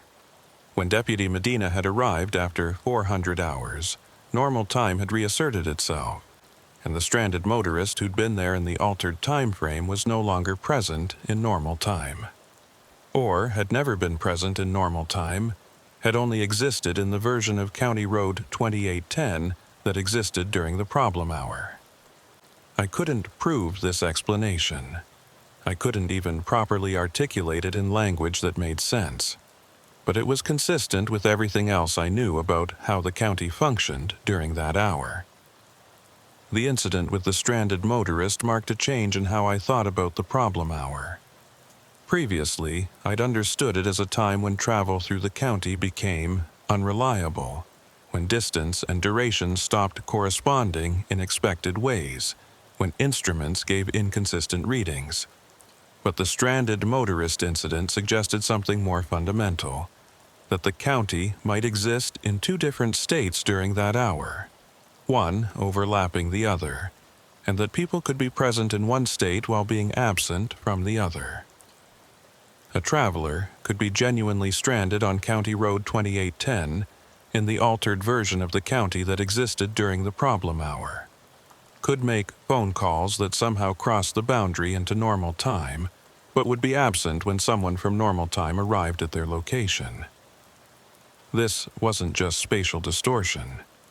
This was temporal bifurcation, or dimensional separation, or some phenomenon that created parallel versions of the same geography occupying the same space but existing in different states of time or reality. I had no framework for understanding this that didn't require accepting explanations that violated basic physical law. But I'd reached a point where denying the reality of what was happening required more intellectual contortion than accepting it. The county's roads didn't work normally between 0300 and 0400 hours. That was simply true. Distance, time, position, and possibly the existence or absence of people and vehicles all became unstable during that period. Why this occurred, what mechanism caused it, whether it was natural or artificial, ancient or recent, those questions remained unanswerable. But the phenomenon itself was undeniable at this point. Too many people had experienced it. Too many physical effects had accumulated in maintenance records and road wear patterns. Too many incidents had occurred that couldn't be explained through conventional causes. On June 7th, Mark Holloway called me again. He said he'd completed his analysis of incident patterns during the 300 to 0400 hour across West Texas counties and wanted to share his findings and get my perspective. I agreed to a call later that afternoon. When we spoke, Mark said he'd identified statistically significant anomalies in incident reports during that hour across at least 7 counties. The anomalies fell into several categories. Incidents reported as occurring during that hour, but with response times that didn't match expected travel durations. Incidents where reported locations didn't match GPS coordinates provided by responding officers. Incidents where callers described conditions or surroundings that didn't match what officers found upon arrival, and a significant number of incidents that were logged as occurring during that hour, but were later noted as unfounded or unable to locate. He said the pattern was consistent enough that it couldn't be explained by random equipment error or reporting mistakes. Something systematic was affecting law enforcement operations during that specific time period across a wide geographic area. Mark asked if Presidio County's data showed similar patterns. I said yes, we'd experienced incidents with time and location discrepancies, though we'd generally attributed them to GPS malfunction and communication errors. Mark said that attribution didn't hold up when you looked at the data in aggregate, that the probability of so many counties experiencing similar GPS and communication failures during the same specific hour was vanishingly small. He said he'd consulted with technical experts at the Department of Public Safety, who'd confirmed that there were no known sources of GPS interference in West Texas that would create time-specific patterns. No communication infrastructure issues that would affect that particular hour. He said the only explanation that fit the data was that something about the geographic or atmospheric conditions in West Texas during that hour created genuine problems for navigation and communication equipment. He said he was recommending a study by state transportation and geology departments to identify the cause and determine if infrastructure modifications could address it. I told Mark that I appreciated his thorough analysis and that I'd cooperate with any state study, but that I was skeptical about whether infrastructure modifications could address problems that appeared to be fundamental to how the landscape functioned during that time frame. He asked what I meant by that. I said I'd been sheriff in Presidio County for 14 years and had observed the problem firsthand multiple times, and that in my assessment, The issues weren't caused by equipment malfunction or infrastructure deficiency, but by something about the roads themselves becoming unreliable during that hour. Mark was quiet for several seconds, then asked if I was suggesting the problems were environmental or geological rather than technical. I said I was suggesting the problems were beyond the scope of what conventional technical or geological analysis could address, and that the most effective response was what counties were already doing, avoiding operations during that hour to the extent possible. Mark said he understood I was trying to protect my operational flexibility, but that state oversight required more detailed explanation than the roads are unreliable. He said if I had specific observations about environmental or geological factors, I needed to document them and provide them for the study. I said I didn't have documentation that would be useful for a conventional study, that my observations were based on accumulated experience that didn't translate into measurable data points. Mark said that wasn't adequate, that if county law enforcement across a region was avoiding operations during a specific hour, there needed to be documented justification that state agencies could review and verify. He said he'd be submitting his report to the Department of Public Safety within 2 weeks, and that counties would be required to provide detailed incident reports and operational rationales for any time-based patrol modifications. I thanked him for the advance notice and ended the call knowing that the situation I'd been managing through informal protocols and minimal documentation was about to become formalized and scrutinized in ways I couldn't control. I immediately contacted Sheriff Linda Watkins in Brewster County and 2 other sheriffs I'd spoken with previously about the problem hour. I explained that Mark Holloway was pushing for a formal state study and that counties would be required to provide documentation. All 3 sheriffs expressed concern about how to document experiences that couldn't be explained through conventional frameworks. Sheriff Watkins said she'd been managing the problem informally for years, specifically to avoid creating documentation that would invite this kind of scrutiny. I said I'd been doing the same, but that we'd reached a point where the state was demanding explanation regardless of whether we had adequate documentation. We discussed potential approaches. One option was to coordinate our responses, providing similar technical justifications that would make the pattern seem like a regional equipment issue rather than something more fundamental. Another option was to acknowledge that we didn't have adequate explanation, but that accumulated experience had shown operations during that hour to be problematic. Neither approach was satisfying, but both were better than attempting to document what was actually happening. On June 12th, I received an email from the Texas Department of Public Safety formally requesting that Presidio County provide comprehensive documentation of all incidents occurring between 0300 and 0400 hours for the past 5 years, including response times, officer reports, GPS logs, and any communications or technical data that might help identify the source of operational difficulties during that time frame. The request included a deadline of 30 days for submission. I forwarded the request to Luis Ortega and asked him to coordinate the response.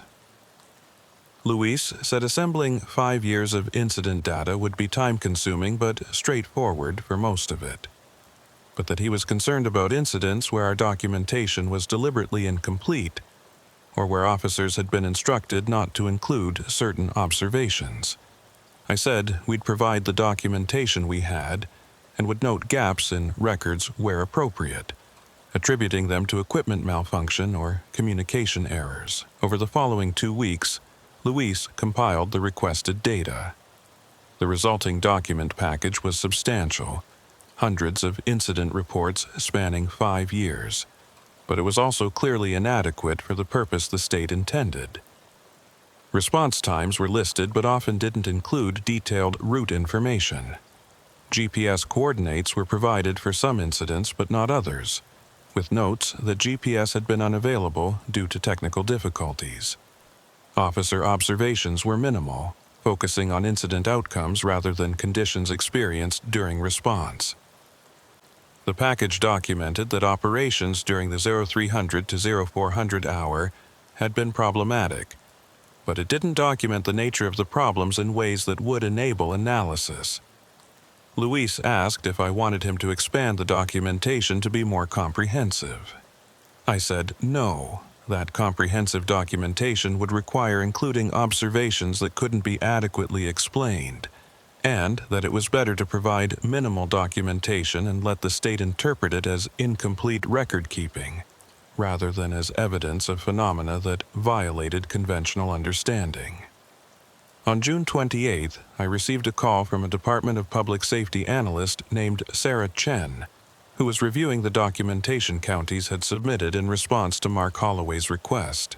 She said Presidio County's submission was notable for having significant gaps in GPS data, communication logs, and officer observations compared to other counties. She asked if there was a systematic reason for these gaps, or if they represented random documentation failures. I said they primarily represented equipment malfunction during that time period, that GPS units and communication systems had been unreliable during those hours, which was part of why we'd implemented protocols to minimize operations during that time frame. She said other counties had reported similar equipment issues, but that the pattern of failures was too consistent across different equipment types and jurisdictions to be explained by random technical problems. She said the analysis team was now considering whether there might be environmental factors, atmospheric conditions, electromagnetic interference, geological features that were creating systematic problems for electronic equipment during that hour. I said that was possible, and that I'd support any environmental study the state wanted to conduct. Sarah said they were planning to deploy monitoring equipment across multiple counties to measure atmospheric conditions, electromagnetic fields, GPS signal strength, and communication reliability during various time periods, including the 0300 to 0400 hour. She said they expected to have initial results within 3 months. I thanked her for the update. After ending the call, I realized that an environmental monitoring study might actually be beneficial. If the study detected genuine atmospheric or electromagnetic anomalies during that hour, it would provide objective documentation of the problem without requiring law enforcement to describe subjective experiences that sounded irrational. The problem would be defined in technical terms: GPS interference, communication degradation, atmospheric disturbance, which would justify the operational protocols counties had already implemented. What the study wouldn't detect or explain was the fundamental strangeness of what was actually happening, the way distance and time became unreliable, the way the landscape existed in multiple states simultaneously. But perhaps that level of explanation wasn't necessary. Perhaps all that mattered was having objective evidence that something was different about that hour. In early July, I was reviewing department schedules when I noticed that Deputy Rose McAllister had requested a transfer to day shift, citing ongoing difficulties with late-night patrol work. I called her into my office to discuss the request. She said that despite rotating off the 2200 to 0300 shift months ago, she'd continued to have experiences during late-shift work that disturbed her, and that she'd reached a point where she no longer felt confident operating during hours approaching or including the problem time frame. I asked if she'd had recent incidents. She said yes, that 3 nights ago, working the 1800 to 0200 shift, she'd been driving back to the station at approximately 155 hours, when she'd experienced what she could only describe as a discontinuity. She'd been on County Road 2810, a straight section she knew well, driving at normal speed, fully alert. At 0156 hours, she'd checked her GPS and noted her position. At what she perceived as 0157 hours 1 minute later, she checked her GPS again and found that she was 7 miles further south than she should have been, and that her clock showed 0211 hours, 14 minutes later than she'd expected. Deputy McAllister said she'd pulled over immediately and spent several minutes trying to understand what had happened. She'd checked her patrol log, her odometer, her GPS history. Everything indicated she'd traveled 7 miles and 14 minutes had elapsed, but she had no memory of that travel or that duration. It was as if she'd experienced 1 minute of subjective time while 14 minutes of objective time had passed and her vehicle had covered a distance she couldn't account for.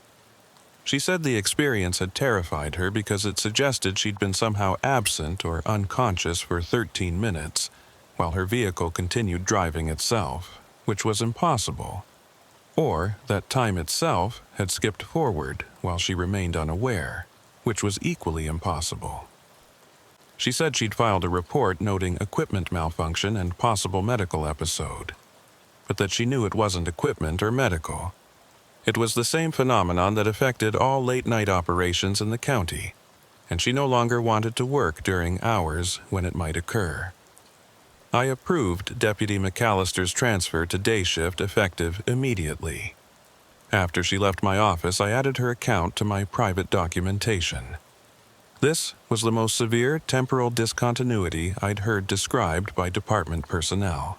Not just time perception being off by minutes, not just distance measurements being inconsistent, but a complete gap in experienced time where the officer had no memory of a significant duration that had objectively passed. If that was happening to deputies, if people were losing consciousness or awareness for extended periods while traveling through the county during those hours, then the problem was far more dangerous than I'd understood. A deputy who lost 13 minutes of awareness while driving could easily have an accident, could fail to respond to emergencies, could endanger themselves and others. The avoidance protocol was more critical than ever, but it was also clearly insufficient if deputies were experiencing discontinuities even at 01:56 hours, well before the official problem hour began.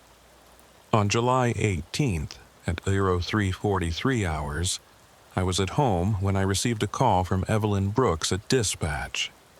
She said Deputy Travis Medina had radioed in at 03:32 hours reporting that he was departing the station to respond to a reported vehicle fire on County Road 3490, and that she hadn't heard from him since. He should have arrived at the location by 03:40 hours based on normal travel time.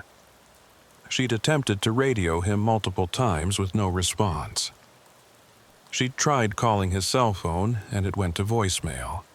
She said she was concerned because he was traveling during the problem hour, and she didn't know if his lack of communication was due to technical issues or if something had happened to him.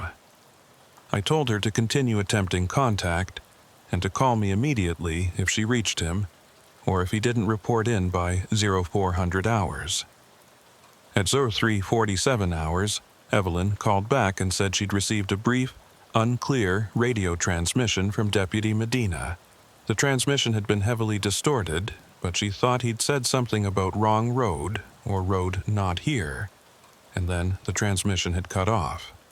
She'd attempted to respond, but received no acknowledgement. At 03:52 hours, no further contact. At 03:58 hours, no further contact. At 04:01 hours, Evelyn called to say that Deputy Medina had just radioed in, sounding disoriented, saying he was returning to the station and would explain when he arrived. I told her I was coming to the station immediately. I arrived at the station at 04:35 hours. Deputy Medina was in the break room with Evelyn, drinking coffee, looking exhausted and confused. I asked him to walk me through what had happened. He said he'd departed the station at 03:32 hours to respond to the vehicle fire report, heading north on County Road 3490, as dispatch had instructed. The route was straightforward, a road he'd traveled dozens of times. As he'd driven, he'd noticed that his GPS was showing his position updating normally, but the landscape around him didn't look quite right. The road seemed narrower than he remembered. The terrain on either side seemed closer, and there were no landmarks he recognized despite being on a route he knew well. At approximately 03:40 hours, he'd tried to radio dispatch to confirm his position, but got no response. He'd continued driving, assuming communication was temporarily down, but that he'd reach the reported fire location soon. At what he thought was around 0343 hours, he'd come to an intersection that shouldn't have existed. County Road 3490 didn't have any intersections for at least 30 miles in the section he was traveling, but there was clearly an intersection ahead with road signs indicating routes he didn't recognize. He'd stopped at the intersection and tried to use his GPS to determine where he was, but the GPS had frozen, showing his last known position from several minutes earlier. He'd tried his radio again, and this time had gotten through briefly, had attempted to tell dispatch that he was on the wrong road, or that the road wasn't where it should be, but the connection had failed before he could clarify. At that point, he'd realized he was deep into the problem hour and that he needed to stop traveling and wait for it to end. He'd pulled off to the side of the road and waited in his vehicle, watching the clock. He said he'd waited what felt like 5 minutes, from approximately 0345 to 0350, but when he'd checked his clock, it had shown 0358. He'd immediately turned around and headed back toward the station. And as he'd driven south, the landscape had gradually started looking correct again. Landmarks had appeared in expected positions, and his GPS had reactivated, showing accurate position. He'd reached the station at 0420 hours.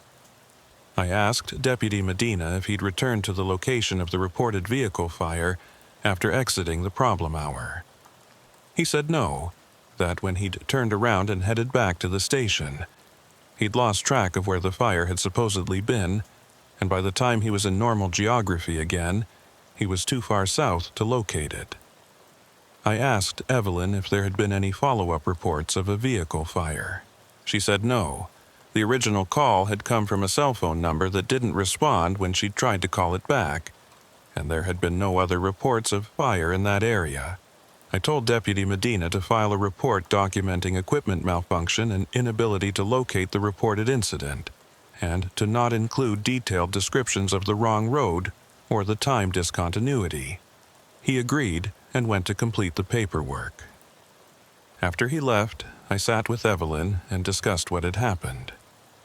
She said this was the worst incident involving department personnel that she'd seen in her 19 years as dispatcher. Deputies had experienced time discrepancies and position confusion before, but Deputy Medina had described being in a version of the county where roads existed that shouldn't exist, where geography was fundamentally different from the mapped and known territory. She said she was frightened by the implication that the problem hour didn't just distort travel through the normal county, but potentially led to travel through a different version of the county entirely. I said that interpretation was consistent with other observations, particularly the stranded motorist incident where someone had been present in one version of the county but absent from another. Evelyn asked what we should do about this. I said the same thing we'd been doing. Avoid the hour, minimize exposure, document as little as possible. But I knew that approach was increasingly inadequate. The problem was intensifying. Deputies were being pulled into altered versions of the county's geography. Time was skipping forward in unpredictable ways. The boundary of the problem hour was expanding. On July 23rd, I received a call from Mark Holloway. He said the environmental monitoring study had deployed equipment in 6 counties, including Presidio, and had begun collecting data. Initial results were expected in 6 weeks. He also said that his office had received reports from multiple counties describing operational incidents during the problem hour that were more severe than the equipment malfunction issues he'd been investigating, and that he needed to conduct site visits to several counties to interview personnel directly. He said he'd be visiting Presidio County on August 4th and wanted to interview me and several deputies who'd had experiences during that time frame. I said I'd make personnel available for interviews, but that I wanted to be clear that many of the incidents deputies had experienced involved subjective perceptions that couldn't be objectively verified, and that creating formal documentation of those perceptions might not be useful for his analysis. Mark said he understood, but that the pattern of reports was consistent enough across counties that he needed to gather detailed accounts even if they were subjective. He said multiple deputies in different counties had described similar experiences: GPS malfunction, perception of being on wrong roads, time discontinuities, communication failures. He said the consistency suggested these weren't random misperceptions, but were systematic responses to some genuine environmental factor. I said I agreed there was a genuine environmental factor, but that I was uncertain whether conventional monitoring equipment would be able to detect or measure it. Mark asked what I meant. I said I meant that the problem might be outside the range of what conventional instruments were designed to measure, that it might involve temporal or spatial phenomena that current scientific frameworks didn't adequately account for. Mark was silent for a long moment, then said that if I was suggesting the problems were somehow beyond scientific measurement, he needed me to be very clear about what evidence I had for that position. I said I didn't have evidence in the conventional sense, just 14 years of observations that had led me to conclude the problems weren't explainable through normal technical or environmental factors. Mark said he appreciated my candor, but that from a state oversight perspective, he needed explanations that fit within established frameworks. If the problems were GPS malfunction, there were technical solutions. If the problems were atmospheric interference, there were infrastructure modifications. If the problems were something else, something outside conventional explanation, then he didn't have procedural pathways for addressing them, and counties would be on their own to manage them however they saw fit. I said I understood and that Presidio County would continue managing the situation as we had been. Mark said that was fine for now, but that if incidents continued to escalate, state intervention might be required regardless of whether adequate explanations existed. I thanked him and ended the call. On August 4th, Mark arrived at the station and conducted interviews with me, Luis Ortega, Deputy Rose McAllister, and Deputy Travis Medina. He recorded the interviews and took detailed notes. Each of us described our experiences as accurately as we could, while trying to use language that sounded measured and professional rather than irrational. Deputy McAllister described her time discontinuity as a possible brief loss of awareness due to fatigue. Deputy Medina described his experience with the wrong road as probable GPS error and misidentification of landmarks in darkness.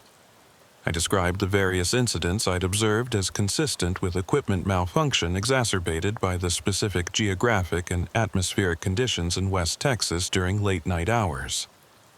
Mark listened carefully to all of it and asked clarifying questions that made it clear he wasn't satisfied with our explanations, but also wasn't prepared to challenge them directly. After completing the interviews, Mark asked to speak with me privately. We went to my office and he closed the door. He said he'd been conducting these interviews across multiple counties and had heard variations of the same story everywhere. Deputies experiencing time distortions, wrong roads, impossible intersections, communication with people who couldn't be found afterward. He said the consistency was remarkable and troubling. He said he'd been trained to identify patterns in law enforcement operations, and this pattern was unmistakable, but it was also unlike anything he'd encountered before. He asked me directly, what did I think was actually happening during the 0300 to 400 hour in West Texas? I looked at him and considered how to answer. I could continue deflecting, attributing everything to equipment and environment, maintaining the official position. Or I could tell him what I actually thought, acknowledging that I'd be saying something that would sound irrational, but that accurately described my observations. I chose honesty. I said I thought the county's geography existed in multiple states during that hour, that the roads people traveled during that time period weren't always the same roads that existed during other hours, that distance and time functioned according to different rules than normal physics predicted, and that people who traveled during that hour might encounter versions of the landscape that were real, but not part of the standard mapped territory.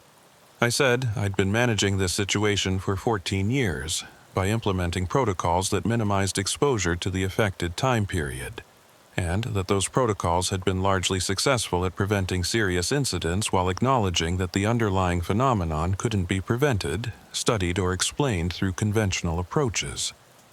Mark was quiet for a long time after I finished. Then he said that what I'd described was consistent with what other sheriffs had told him when he'd asked them the same question privately. He said 7 different sheriffs across West Texas had given him variations of the same answer. The roads don't work normally during that hour. Geography becomes unreliable. Time and distance stop corresponding in predictable ways. He said as a state ranger, he was supposed to investigate these claims, determine their validity, and recommend solutions. But he'd reached the conclusion that investigation wasn't possible. Validity couldn't be established through conventional means, and solutions didn't exist. He said the best approach was probably what counties were already doing. Avoid the hour, minimize documentation, manage incidents quietly. He said his official report would note that counties had implemented reasonable operational protocols in response to documented equipment and communication difficulties during late-night hours, and that the protocols appeared to be effective at maintaining public safety. His report wouldn't include the explanations sheriffs had given him privately about altered geography and temporal distortions. Those explanations would remain unofficial, shared knowledge among law enforcement personnel, but not part of any state record. I thanked Mark for his understanding and discretion. He said he hoped the environmental monitoring study would provide some technical data that could justify the protocols counties had implemented, even if that data didn't fully explain what was happening. He said he'd submit his report in September and expected no further state intervention unless incident frequency increased significantly. We shook hands, and he departed. I sat in my office afterward, feeling a complicated mixture of relief and resignation. Relief that Mark understood the situation and wasn't going to force counties to defend irrational-sounding explanations through formal channels. Resignation that the problem was now explicitly acknowledged at the state level but still couldn't be addressed through any official mechanism. We were going to continue avoiding the hour, continue managing incidents quietly, continue operating with protocols that everyone understood were necessary but no one could adequately justify in writing. On August 29th, I received the results of the environmental monitoring study. The report noted several anomalies in GPS signal strength and atmospheric electromagnetic readings during the 0300 to 0400 hour across multiple monitoring sites. The anomalies were statistically significant but small in magnitude, not large enough to explain the operational difficulties law enforcement had reported. The report concluded that there were minor environmental factors affecting electronic equipment during that time frame, but that these factors alone didn't account for the pattern of incidents. The report recommended continued monitoring and suggested that counties maintain operational protocols that minimized reliance on GPS and electronic communication during that hour until more comprehensive data could be gathered. In other words, the study had detected that something was unusual about that hour, but couldn't identify what or why, and the recommendation was to keep doing what we were already doing. I filed the report and sent a copy to all department personnel. The existence of objective data showing anomalies during the problem hour, even if those anomalies didn't fully explain the experiences deputies had reported, provided some validation for the protocols we'd maintained. It gave us something to point to if state oversight ever questioned our operational decisions again. It wasn't adequate explanation, but it was enough documentation to justify continued avoidance of that time frame. In September, operations returned to normal routines. The problem hour remained a gap in patrol coverage. Deputies continued to schedule shifts around it. Dispatch continued to delay response to any calls that came in during that period. The protocols that had been informal for decades were now semi-formal, documented in internal memos and shift schedules, justified by reference to the environmental monitoring study's findings. The situation wasn't resolved, but it was stable.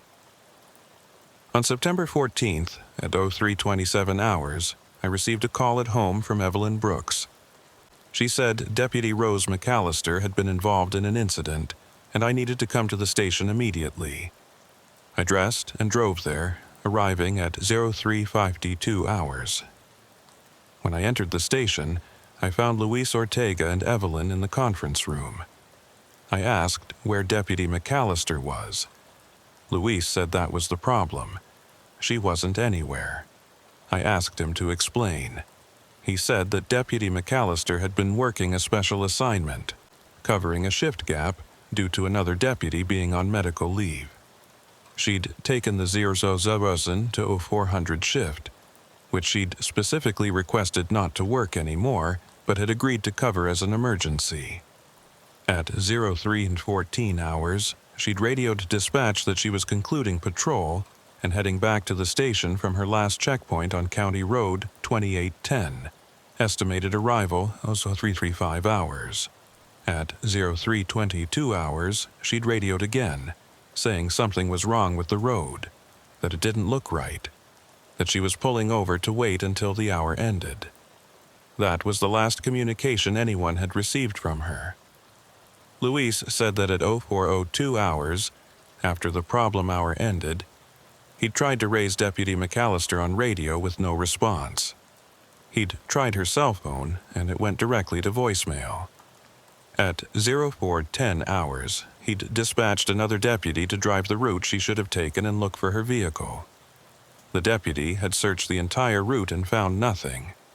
No vehicle, no sign of Deputy McAllister, no evidence she'd been in that area.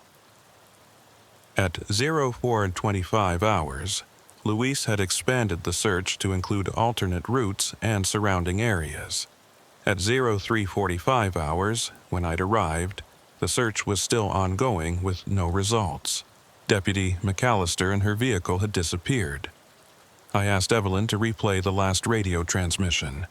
She pulled up the recording. Deputy McAllister's voice came through, strained but controlled.